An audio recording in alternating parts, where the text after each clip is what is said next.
सह वीर्यं करवावहै तेजस्विनावधीतमस्तु मा विद्विषावहै।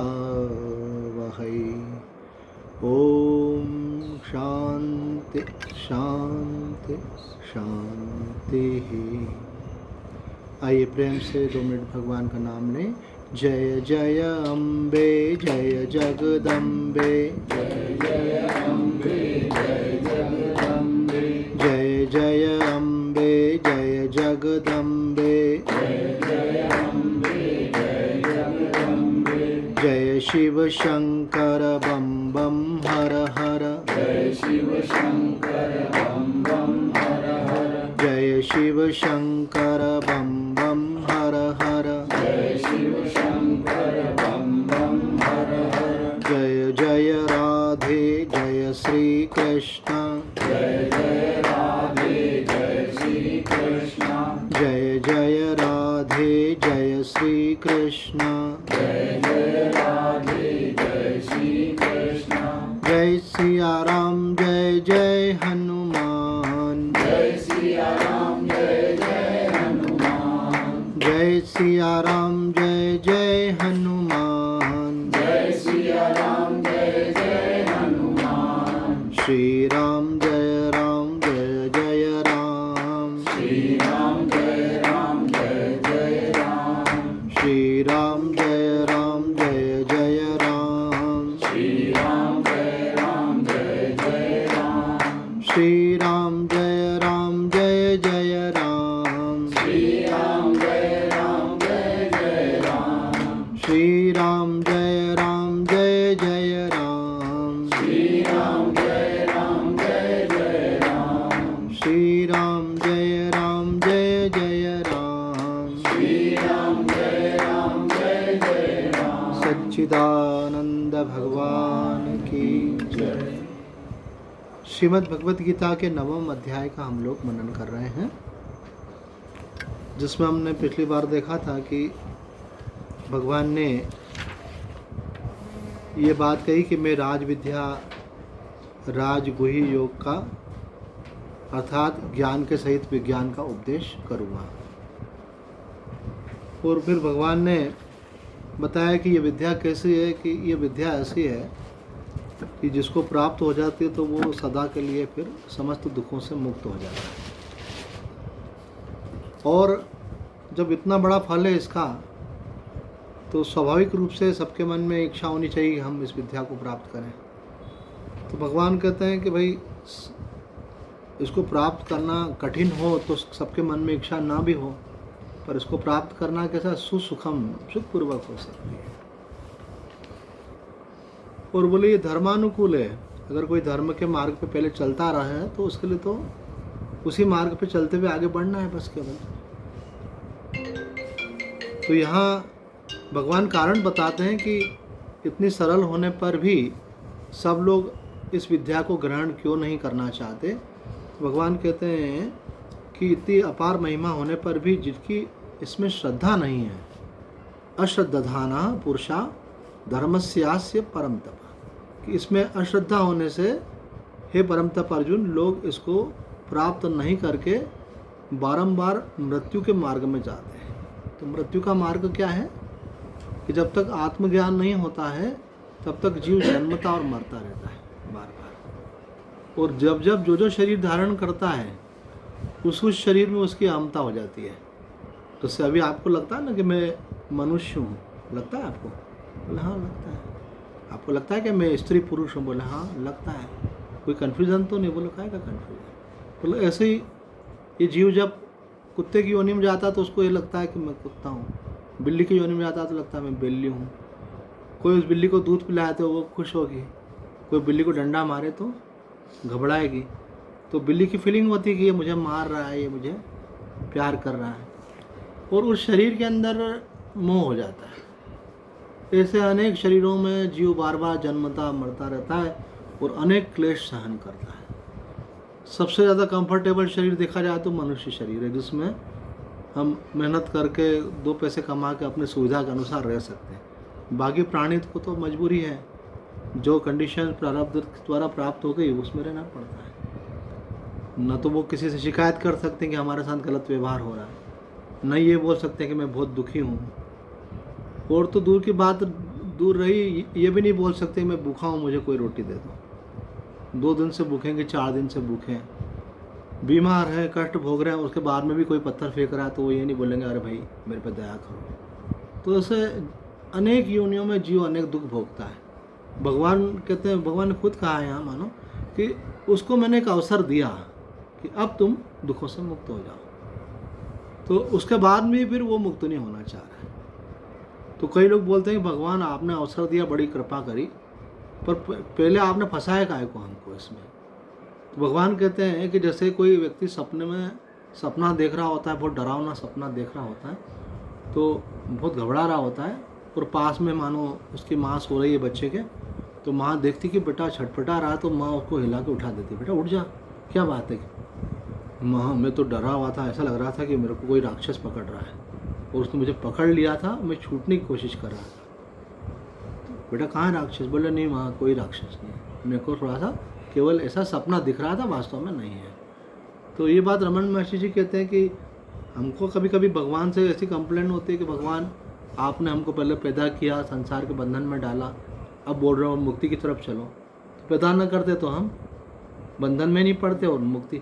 तो वो कहते हैं कि ये आपका जन्म हुआ ही नहीं है, आप आत्मा हो और आप बंधन में पड़े ही नहीं हो, आत्मा नित्य मुक्ति है, केवल आपको ये भ्रांति हो गई है।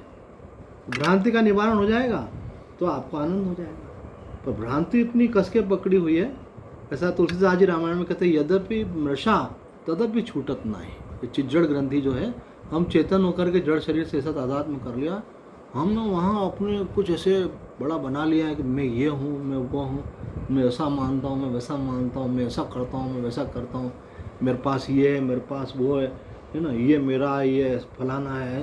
तो ये सब विस्तार संसार का, उसमें ये माया है भगवान की। इसमें व्यक्ति इतना मतलब एक जिसको बोलते हैं ना, जैसे भांग का नशा चढ़ा हुआ है उसको। अब सत्संग में जा तो वो नशा उतरता है पर सत्संग में जा पाए, भगवान की कृपा होती है।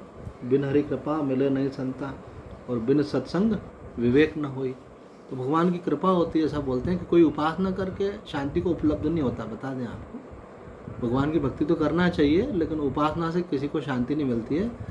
उपासना से उसको पुण्य मिलता है, और अगर भगवान उस पर प्रसन्न होते हैं तो जगह जगह शास्त्रों में आती बात यह कि भगवान उसको गुरु के रूप में प्राप्त होते हैं कि तेरी भक्ति से मैं प्रसन्न हूँ, अब तेरा दुख मिटाने के लिए मैं तेरे को गुरु के पास भेज रहा हूँ, अथवा मैं ही गुरु के रूप में आ रहा हूँ। महर्षि तो बोलते हैं गुरु के रूप में भगवान ही आते हैं ऐसे, पर गुरु शरीर नहीं होता है। ठीक है, हमको तो शरीर ही दिखेगा, गुरु एक तत्व है, वो शरीर के माध्यम से आपका कल्याण कर रहा होता है। उसमें शरीर का इम्पोर्टेंस नहीं होता है, लेकिन इम्पोर्टेंस इतना ही है कि अब जैसे कोई लोग ऑनलाइन सत्संग सुन रहे हैं तो इंटरनेट है तो सुन पा रहे हैं, यहाँ पे इंस्ट्रूमेंट है तो आप सुन पा रहे हैं, उतना भारी है। पर एग्जैक्टली है ना, कहीं जैसे कहीं लाउड स्पीकर लगा हुआ है, कोई सत्संग हो रहा है, बाहर लाउड स्पीकर लगा हुआ है, तो बाहर भी पब्लिक सुन रही है, वो किसी को अच्छा लगा सत्संग तो बहुत प्रसन्न हुआ, तो वो माला लेकर के लाउड स्पीकर पे चढ़ाने लग गया, अरे क्या बढ़िया प्रवचन कर रहे हो। तो बोले भैया ये तो यहाँ से तो आवाज़ आ रही है, स्वामी जी अंदर बैठे हैं, तुम कहाँ माला कहाँ चढ़ा रहे हो। तो ये शरीर भी it is also loud speaker है, इसके माध्यम से वो गुरु तत्व, जहाँ पे भी आप जो सत्संग सुनते हो वो गुरु तत्व आपको गाइड करता है। इसलिए एक जो ये कन्फ्यूजन है ना कि हमारे गुरु जी नहीं रहे, तो बोले गुरु जी की मृत्यु नहीं होती। गुरु जी अगर मरने वाले होंगे तो फिर आप अमर कैसे हो जाओ।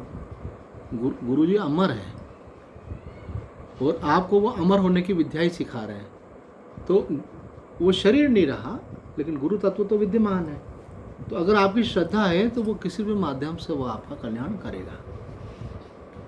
माध्यम को मत देखो, आप तत्व को देखो ऐसा। तो यहाँ कहते हैं कि भाई अगर श्रद्धा हो तो व्यक्ति मृत्यु के मार्ग में नहीं जाएगा, बार बार जन्मेगा, मरेगा नहीं।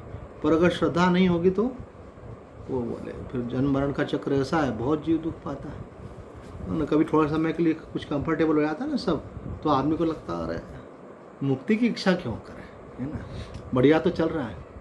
लेकिन हर पल तो आदमी के साथ रिस्क लगी हुई है, कब किसके साथ कौन सी चीज़ हो जाए, है ना। जब कष्ट में आता है बड़ा घबराता है।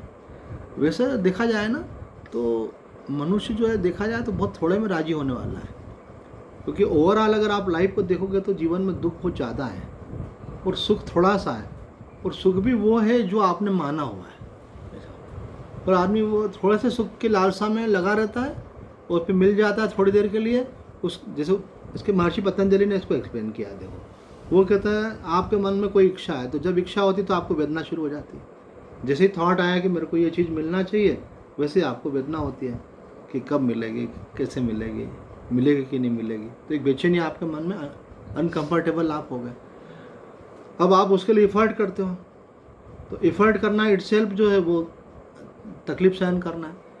भाई अगर आपको कोई बढ़िया बंगला चाहिए तो आप फिर मेहनत करते हो, तो 20-30 साल व्यक्ति नौकरी करता है, धंधा करता है, रुपया धीरे धीरे करके इकट्ठा करता जाता है। जब उसके पास इतना लाखों में रुपया हो जाता है ना, 30-40-50 लाख 1 करोड़, तब वो फिर बंगला खरीद सकता है। तो जो 50 लाख 1 करोड़ कमाया तो उसको कोई ऐसे थोड़ी आ जाता हवा में, बहुत मेहनत करना पड़ती है व्यक्ति को, है ना। तो वो मेहनत करी, वो कष्ट सहन करा, क्यों भाई मुझे बंगला चाहिए। तो आपकी पहले इच्छा हुई, कष्ट, बेचैनी होने लगी, रात की नींद खराब। बोलते हैं ना ऐसा आजकल के लोग कि सपना उसे कहते हैं जो रात को नहीं आता, बल्कि सपना उसको कहते हैं जो आपको रात को सोने नहीं दे। ऐसा मतलब आपके मतलब मन में कल्पना हो गई ऐसा चाहिए, तो आपकी नींद डिस्टर्ब हो रही है, उससे खाना डिस्टर्ब हो रहा है। अब आपने सपना देख लिया, तो ये संसारी लोग तो आपको सपना ही दिखाते हैं, महात्मा लोग संसार सपने से जगाते हैं। तो बोले सपना मत देखो भैया। तो बोले फिर क्या ज़िंदगी ऐसे ही चलने दे क्या, अपना कर्म करो। तो पहली बात सपना देखने में तकलीफ हो जाती है, उसके बाद फिर उस सपने को पूरा करने में फिर तकलीफ होती है। उसके बोले ठीक है तकलीफ हुई, लेकिन मिला तो सही, फिर वस्तु आखिर फाइनली तो मिली। तो बोले मिला तो खुशी हुई आपको, बोले हाँ हुई, है ना। एक घटना हम रिपीटेडली बताते हैं, फिर बता रहे हैं, क्योंकि समझने के लिए एक ही घटना बहुत होती है। एक व्यक्ति ने मकान के उद्घाटन में हमको बुलाया, तो शाही मकान बढ़िया 60 बाय 80 का होगा ऐसा। तो सब लोग उनको बधाई दें, और हमारा जैसा नेचर, हम वो उनकी फेस रीडिंग कर रहे थे। तो हम उनको देख रहे थे, वो सब कुछ आए वैसा लग रहा था कि जैसे मेरे को क्यों बधाई दे रहे हो, ऐसा लग रहा था। तो मैंने उनको पास में बिठाया, उनका कैसे हो, बोल रहे थे आपका आशीर्वाद। मैंने बोला एक बात बताओ कि सब लोग आपको बधाई दे रहे हैं, तो लेकिन आपको बड़ा संकोच सा लग रहा है। तो बोलो स्वामी जी अब देखो आप अकेले बैठो, तो मैं बोल रहा हूँ, सबके सामने तो नहीं बोल सकता, तो मामला थोड़ा बजट से आगे चला गया। तो मेरे को उस बात का भी टेंशन है कि थोड़ा वो कैसे चुकाएंगे। चलो वो तो अब मेहनत करेंगे, धीरे धीरे चुका लेंगे। तो दूसरा क्या है कि इतना बड़ा बंगला देख कर लोग समझ रहे हैं मेरे पास बहुत ज़्यादा रुपया है, और मेरे 3-3 लड़कियाँ हैं, उनकी मेरे को शादी करनी है। तो फिर वो लोग दहेज भी उस हिसाब से मांगते हैं, बोले कि भाई इतना बड़े बंगले में रहते हो तो इतना तो करना बनता है आपका, ऐसा जितना शोषा करो ना, लोग डिमांड भी उतनी ज़्यादा करते हैं ऐसे। तो बोला अब मेरे को लग रहा है कि मैं बंगले में रह भी पाऊँगा कि नहीं। और ये ज़्यादा इंसल्ट वाली बात है कि बंगले में नहीं रहो तो चलेगा, पर बंगले में आके फिर बंगले से बाहर जाओ। तो संसारी लोग इसमें बहुत उलझे रहते हैं। हम लोगों की वैल्यूज एग्जैक्टली बता रहा हूँ, सत्संग सुनकर के गुरु कृपा से ऐसी हो गई, जब इच्छा हो जिस चीज़ को छोड़ दो। मैं आज कार में घूम रहा हूँ, कल साइकिल में घूमना, मुझे कोई दिक्कत नहीं। यही बात हमारे लालचंद जी बोलते थे कि भगवान ने दिया, तो लोगों का तो क्या हो, तो आप हर परिस्थिति में कुछ तो लोग कहेंगे, लोगों का काम है कहना, है ना। वो दृष्टांत आता ना शिव पार्वती का, बचपन से सुनते आ रहे हैं वो, कि वो शिव जी बैठ के जा रहे हैं, तो लोगों ने बोला देखो खुद बैठ के जा रहे हैं, और जो कोमलांगनी माता जी हैं वो पैदल पैदल चल रही हैं। तो उन्होंने दोनों को बिठा लिया, बोला इनको तो नंदी को मारना ही है, दोनों बैठ गए इस पर। तो उन्होंने बोला अच्छा ठीक है भाई तू बैठ जा। बोला अच्छे जोरू के गुलाम, उसको बिठा दिया और खुद पीछे चल। तो कुछ तो लोग कहेंगे, लोगों का काम है कहना। तो आप वो मत देखो, आप ये देखो सही क्या है। तो हम चल रहे थे कि संसार में दुख कितना है, तो आपको वस्तु मिल गई। उसके बाद फिर क्या होता है, वो जो हमने आपको एक साइकोलॉजी बताई एक पर्सन की, कि उसके बाद उसके मन में आ रहा है भय कि ये मेरे हाथ से निकल नहीं जाए। तो ये मनोवैज्ञानिक सिद्धांत है कि जो चीज़ में आपकी आसक्ति होती है, जिसमें महत्व बुद्धि होती है, फिर बाद में आपको उसके छूटने का भय भी साइमल्टेनियसली आता है। इधर मोह हुआ, उधर छूटने का भय आएगा। अब भय आया आपको, तो वो भय पीड़ा देता है आपको, पता नहीं क्या होगा, पता नहीं क्या होगा, पता नहीं क्या। अरे पहले मिल गया, उसको एंजॉय तो कर लो। अरे बोले वो तो ठीक है ना। वो एक बंगले के बाहर से हम जा रहे थे, वो कमिश्नर साहब का बंगला था। तो मैंने किसी को बोला क्या बढ़िया बंगला है, कितना अच्छा गार्डन बना रखा है इन्होंने।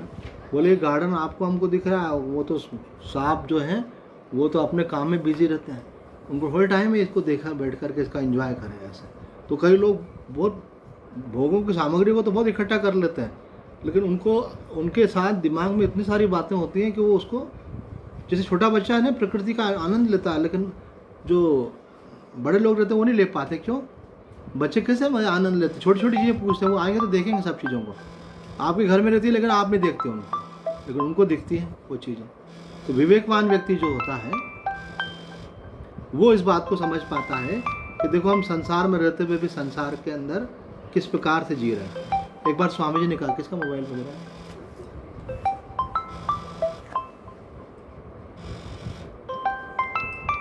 चलो ठीक, जिसका भी बज रहा हो। तो तीसरी स्टेप जो है उसके अंदर, तीसरी स्टेप है कि वो चीज़ आपके हाथ से आज नहीं कल छूटती है। कई लोगों के जीते जी हाथ में से जाती है। तो जीते जी हाथ में से जब जाती तब कितनी तकलीफ होती है। तो एक बार मैं दिल्ली गया था, तो एक मिश्रा जी हमारे पास आते थे, वो कन्फ्यूज़न में थे थोड़ा सा। तो बोले कि स्वामी जी थोड़ा पैसे का लॉस हो गया। तो आज तक जो है बोले इस प्रकार से किसी ने अपमान नहीं किया होगा, इस प्रकार से ज़िंदगी में इतनी बड़ी शान से रहा हूँ।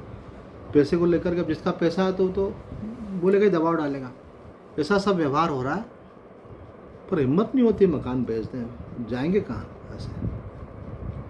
तो मैंने उनको एक दृष्टांत सुनाया कि हमारे उज्जैन की भी एक घटना है कि एक व्यक्ति के पास ऐसे पैसे का लॉस हुआ, तो मकान बेचने की बात आई, तो उसने दलालों को बोला। एक दलाल ने सौदा तय करवा दिया। तो पार्टी ने बोला ये आप जो है टोकन लीजिए, है ना, और बाकी पेमेंट आपको 3 महीने के अंदर पूरा हो जाएगा, और समझो आज से मकान हमारा हुआ। जैसे ही उसने बोला हमारा हुआ, तो ऑलरेडी जो मकान पे बैठा हुआ है मन जिसका, तो वो एकदम से कोई बोले तो कितना हर्ट होता होगा, ये तो वही जानता है जिसको हर्ट हुआ होगा। तो एकदम से वो मेंटली ऐसा डिस्टर्ब हुआ, बोले कौन माई का लाल है मेरा मकान लगा ऐसा। और जैसे आंखें उसने ऐसे ऐसी करी तो वो डर गया। उन्होंने उसके हाथ से वो टोकन ले लिया, ऐसा नहीं किया दिया सौदा वाला जैसा ले लिया। बोला नहीं आप तो मज़े से रहो, मकान में कोई दिक्कत नहीं है ऐसे। और उसने बोला पार्टी को चल रही मामला गड़बड़ है। तो वो तो बड़ी हिम्मत करके मन को दबा करके सौदा करना चाह रहा था, ऐसा हो गया। तो वो ये बात मिश्रा जी को बहुत अपील कर गई। उन्होंने कहा स्वामी जी आदमी इतना टेंशन सहन करता है इतना मोह के कारण, इसका मतलब मैं भी कहीं ना कहीं मोह में फंसा हूँ। फिर उन्होंने बंगला भेज दिया और उसके बाद में उन्होंने 3 बच्चे थे, 3 फ्लोर के हिसाब से कुछ ऐसा छोटा खरीदा, फ्लैट जैसा समझो, एक को दे दिया। तो उसमें आराम से उनका, और बोला अब मैं मज़े से रह रहा हूँ। और बोले स्वामी जी मैं आपको नहीं भूलूंगा, वो आपने जो उज्जैन की घटना बताई थी ना कि आदमी वो पगला रहा था बिल्कुल, बोलो मेरी दिमाग की स्थिति भी यही थी कि मैं डांट सुन रहा था, लोगों का अपमान सुन रहा था, लेकिन छोड़ नहीं पा रहा था। तो आप बोलो कि क्या लेके आए थे, क्या लेके जाओगे, लेकिन आदमी को कोई चीज़ मिल जाती है उसको छोड़ना नहीं चाहता।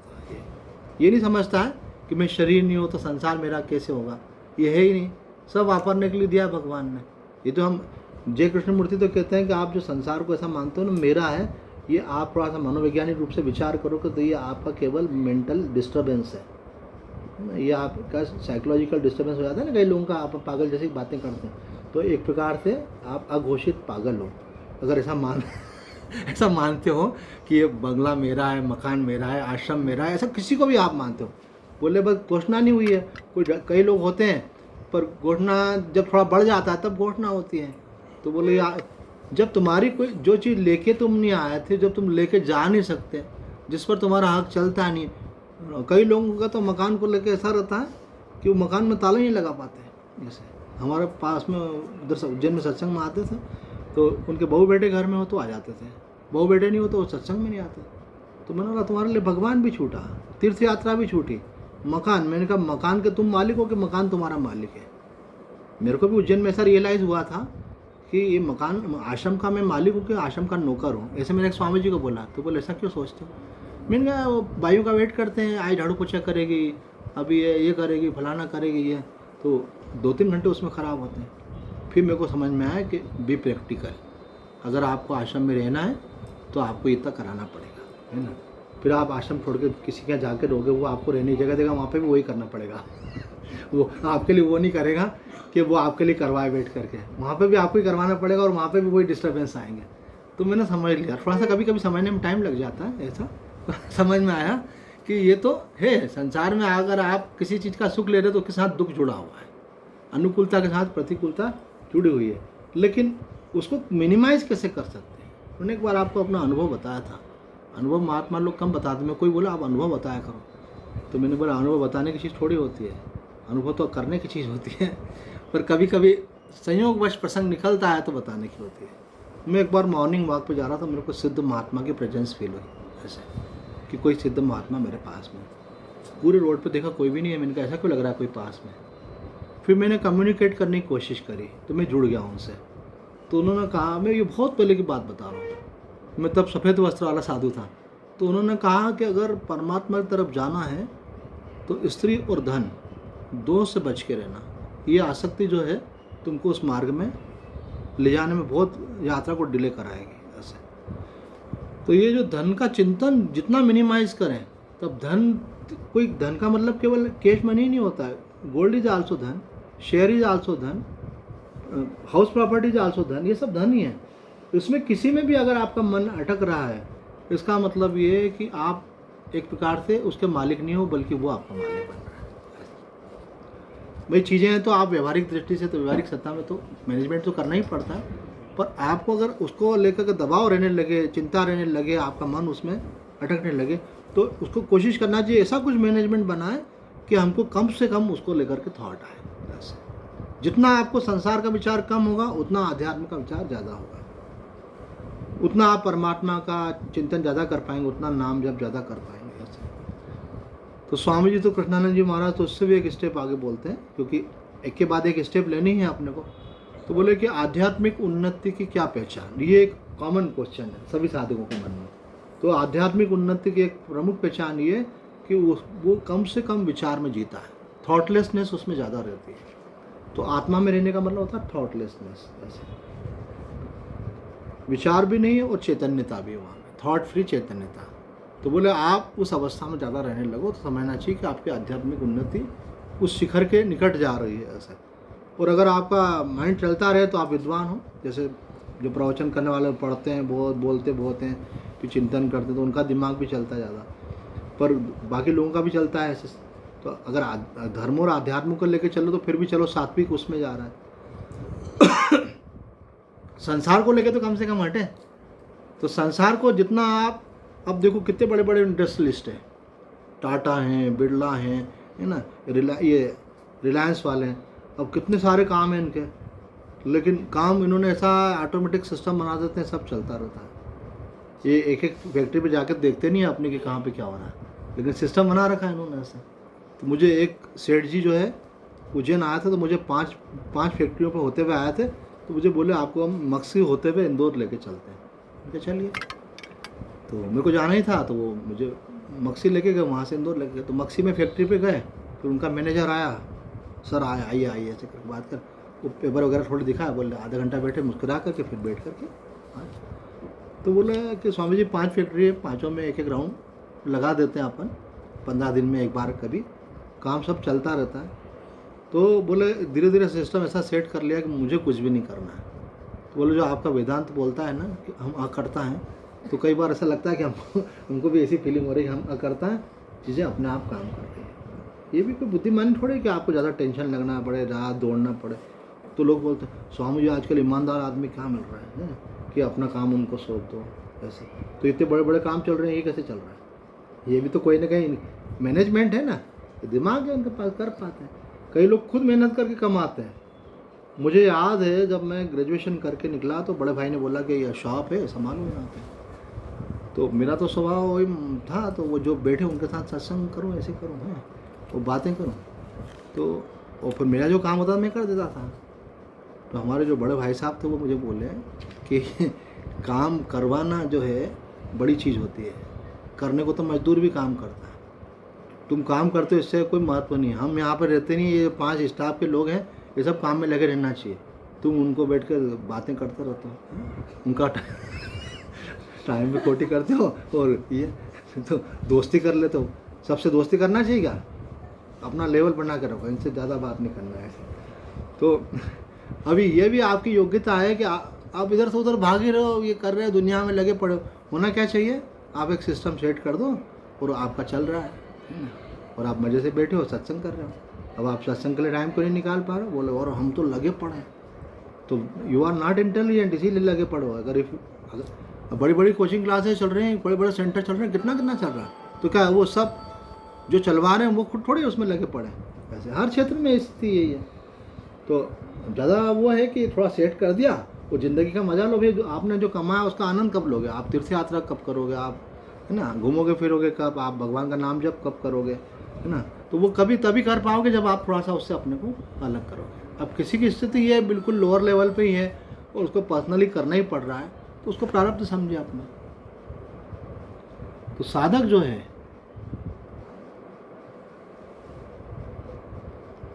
ये तो आपका मोबाइल है,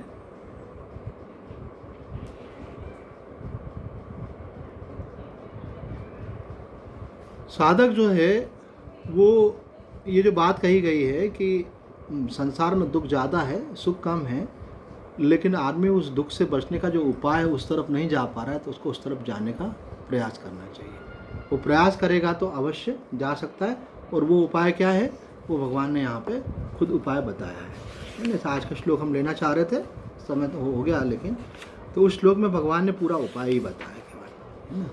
यहाँ भगवान ने बताया है कि दो तरह से आदमी उस तरफ जा सकता है, एक तो निराकार की तरफ जा सकता है, एक साकार की तरफ जा सकता है। तो निराकार की तरफ जाने के लिए भगवान बोलते हैं मैं अव्यक्त मूर्ति हूँ, और मया शब्द से बोलते हैं कि मैं सगुण साकार हूँ। तो यहाँ स्वामी जी ने बहुत सुंदर एक्सप्लेनेशन दिया, नेक्स्ट क्वेश्चन में हम लेंगे कि ये भी संप्रदाय वालों ने बड़ा लोगों के दिमाग में डाल दिया कि ये अच्छा है, ये बुरा है, ये करो, ये मत करो, है ना। ये बोले कोई भेद नहीं है, आप चाहे साकार उपासना करो चाहे निराकार उपासना करो, आप उस एक तत्व की तरफ ही जा रहे हो। और चाहे दोनों करो, ज्ञान की बात भी सुनो, भक्ति भी करो, सेवा भी करो, और बल्कि ज़्यादा फास्ट प्रोग्रेस होगी आपकी। तो आप लगे रहो उस तरफ। मया तत्मिदं सर्वम जगत अव्यक्त मूर्ति नाम मस्थानि सर्वभूतानि न चाहम तेषु अवस्थित। भगवान ने यहाँ पे बहुत अच्छे ढंग से चीज़ें समझाई है। ऐसे भगवान ने यहाँ समझाते हुए ये बात कही है कि सुनेंगे तो आपको मतलब ऐसा लगेगा कि जैसे मानो कोई पहली भगवान बोल रहे हैं। देखो भगवान के शब्द देखो, भगवान कह रहे हैं यह सब संसार मेरे निराकार स्वरूप से व्याप्त है, संपूर्ण प्राणी मुझ में स्थित है। ठीक है, फिर अगली स्टेप में भगवान क्या कह रहे हैं, परंतु मैं उनमें स्थित नहीं हूँ तथा वे प्राणी भी मुझ में स्थित नहीं है। पहले तो बोल दिया कि मैं सब में स्थित हूँ और सब मुझ में स्थित है, फिर क्या बोल रहे हैं, मैं उनमें स्थित नहीं हूँ और वो मुझ में स्थित नहीं है। और भगवान आप कहना क्या चाहते हो, आप तो कंफ्यूज कर रहे हो। बोले कंफ्यूज नहीं कर रहे हैं, अगर आपको अध्यात्म का ठीक ठीक अर्थ समझना है तो इस श्लोक को समझना बहुत ज़रूरी है। अगर आप एक पक्षी ढंग से सोचेंगे तो आप कभी भी पूरी टीचिंग को पकड़ नहीं पाएंगे। तो आगे इसको देखो एक्सप्लेन कर दिया है यहाँ पे, जो बोला गया ना उसकी व्याख्या करते हुए कहा है मया तत्मिदं सर्वम जगत अव्यक्त मूर्ति नाम। उसने ना 4-5 पॉइंट है, पहला पॉइंट यही है। तो कहते हैं मन बुद्धि इंद्रियों से जिसका ज्ञान होता है वह भगवान का व्यक्त रूप है, और मन बुद्धि इंद्रियों का जो विषय नहीं है, अर्थात जिसको मन बुद्धि से नहीं जान सकते, वो भगवान का अव्यक्त रूप है। भगवान व्यक्त रूप से भी हैं और अव्यक्त रूप से भी हैं, ये भगवान के दोनों स्वरूप है। दूसरी बात कही गई यहाँ पे, गीता में जहाँ भी सत असत शरीर का वर्णन आता है वहाँ जीव के वास्तविक स्वरूप का ही वर्णन आया है कि जीव का शरीर स्वरूप कैसा है। बताया है कि वो शरीर नहीं है, शरीर ही है, वो असत नहीं है, सत है, जड़ नहीं है, चेतन है, दृश्य नहीं है, दृष्टा है। इस रूप में बताया है कि वो उसके स्वरूप का वर्णन किया गया। ये न सर्वमिदं ततम, क्योंकि वह परमात्मा का साक्षात अंश होने से परमात्मा के समान ही वह भी निराकार और चैतन्य स्वरूप।